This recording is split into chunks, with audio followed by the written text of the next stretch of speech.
que ela penetra e domina todas as instituições sociais e fundamentalmente as instituições de poder, né?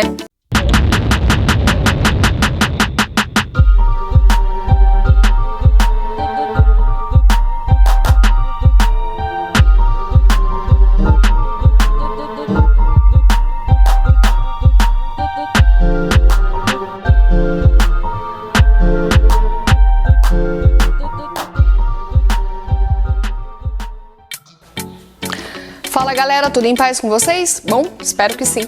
O tema dessa semana é a respeito de machismo, né? Violência de gênero na política brasileira. Quais são os fatos, tá? No mês de setembro, tá? A senadora Simone Tebet foi chamada de descontrolada justamente pelo Controlador-Geral da República, tá? E descontrolada é um termo muito forte, né? Vai lembrar, por exemplo, as bruxas na época da Inquisição, ou descontrolada significa seus argumentos são frágeis, né? Você é uma louca que não dá para levar a sério. Tanto que os próprios colegas, né, da CPI da Covid tentaram defender Simone Tebet, alegando justamente isso, que o Wagner do Rosário, que foi o Procurador-Geral da República, ele sim era um descontrolado machista que não conseguia entender qual que era o empoderamento do rito, né, que estava em questão. Ele era um depoente para uma CPI em que ele estava sendo investigado, né, a respeito de um crime que se cometeu contra a nação, que é seríssimo, né, e que está sendo alardeado pelo mundo inteiro. O segundo fato que é tão grave quanto, né, o artista José de Abreu, da Rede Globo, republicou um Twitter que chamava a deputada Tabata do Amaral de louca, dizendo que queria encher a cara dela de porrada até ser preso, quer dizer, uma coisa absolutamente violenta, né? Uma violência sem fim. E a Tabata Amaral reagiu à altura, escreveu um artigo para a Folha de São Paulo no domingo, em que ela explica exatamente isso. Ela falou, olha, mulher na política pode ser de direita, pode ser de esquerda, ela está sempre sendo violentada, ou do ponto de vista simbólico, ou do ponto de vista concreto, inclusive, né? Na Câmara dos Deputados de São Paulo, uma senadora foi assediada sexualmente, chegaram a passar a mão no peito dela porque ela teria gravado um filmezinho, né, dançando funk, e aí os colegas entenderam que ela era uma mulher que poderia ser assediada sexualmente, ela era do PSOL. Tanto que ela vai reagir de maneira extremamente contundente, pede para abrir uma sindicância, né, administrativa para que o colega seja punido. Qual que é a ideia aí que vocês vão discutir? O Brasil, da América Latina inteira, gente, é um país que tem pouquíssima representatividade feminina na política.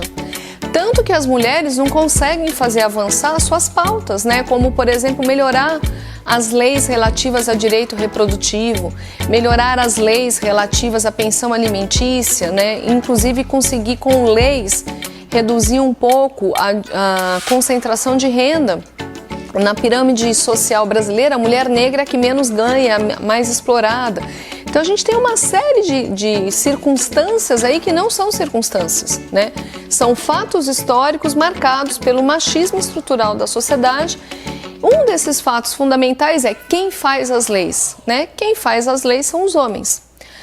A Câmara dos Deputados no Brasil, nas eleições de 2018 até 2018, tinha 10% só do seu corpo composto por mulheres, né? Depois que a gente criou a lei da cota, né, 30% dos candidatos de cada partido devem ser do sexo feminino, esse número saiu de 10% para 15%.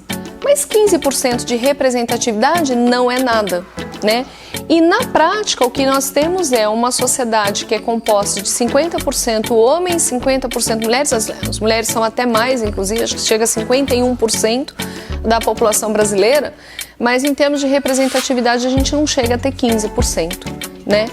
Ou seja, aquilo que é um traço cultural, que é o machismo advindo do patriarcalismo da sociedade brasileira, ele vira institucional, ele vira lei. E quando ele vira lei, ele tem que ser cumprido, né? E aí o melhor exemplo para vocês, por exemplo, está no direito de família, né? Quando há o divórcio de um casal, o homem é obrigado a dar uma pensão de 30% do salário para a pensão alimentícia dos filhos. Só que se ele teve 4 mulheres e com cada uma delas ele tem 2 filhos, é 30% dividido por 8, ou seja, né? No final das contas, quem fica com a responsabilidade financeira desses filhos é a mulher. Agora, por que a gente não muda essa lei para que os homens possam se responsabilizar também, tá? Porque a Câmara dos Deputados é composta 85% por homens, isso depois da lei da cota, tá? Mesmo com essas leis, por que a gente não consegue avançar na representatividade política? E aí na redação de vocês devem entrar alguns dados interessantes. Por exemplo, o eleitor brasileiro acredita que as competências para ser administrador, para ser um bom senador, um bom deputado, ou a mesmo, né, nos cargos majoritários, nos cargos executivos de governador, prefeito e presidente da República, que as habilidades masculinas são melhores. Crença do eleitor.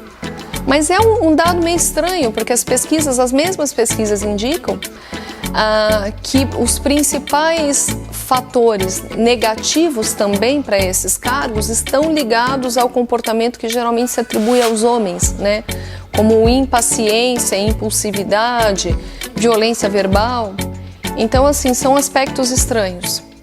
Mas, no fundo, o que a nossa redação discute, né? Como a estrutura cultural do Brasil, que vem desde lá da fundação do país, um país patriarcal, pautado no pater-poder, porque ele é uma colônia de exploração, de onde se explora a terra, né? E aí a figura masculina é importante para garantir a segurança da família, para garantir, inclusive, o modelo de subsistência que estava em jogo.